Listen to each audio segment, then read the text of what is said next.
Yafuma iri mheri hamanisa mwari munzvimbo yemukoba 7 kuguta reGweru nhasi mangwanani apo tarasikirwa neupenyu huviri hwababa nemwanakomana wavo.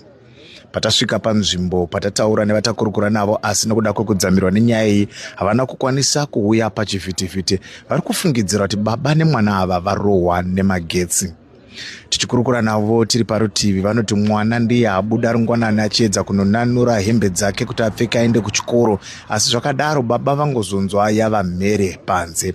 Nokukasika baba vanonzi vamanya vachiedza kunotakanura mwana wavo, asi zvakadaro vabva varohwawo nemagetsi sekufungidzira kuri kuita mutauri. Mutauriri wedu aendera mberi achinongedza kuti pamusha uyu hapasati pava nemagetsi zvachose, asi chavanongedza ndechekuti waya iyi yanga yakanikwa hembe yanga yakanosungirirwa papowo remagetsi ranga riri mujinga memusha umu. Nokudaro anofungidzira kuti zvichida ndo pafamba nemoto.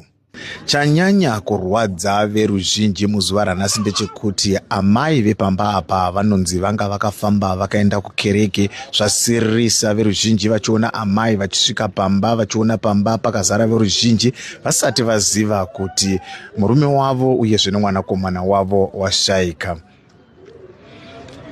Tichikurukurawo zvakare nevamwe vanovakidzana nehama neshamwari idzi vari kuti chiitiko ichi chaitika mangwanani zvichida nguva dzava kuma 6:30. 98.4 FM Midlands patasvika panzvimbo panga pava nemadepartments kana kuti mabazi akawanda anobva kune vezesa vachiedza kuona kuti chii chingange chaitika muzuva ranhasi.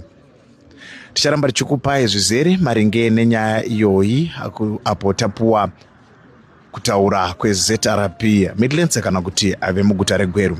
Ndini mutapi wenyu wenhau we98.4 FM Midlands, Elias Vasmaginya. The choice for Midlands 98.4 FM. Turn it up.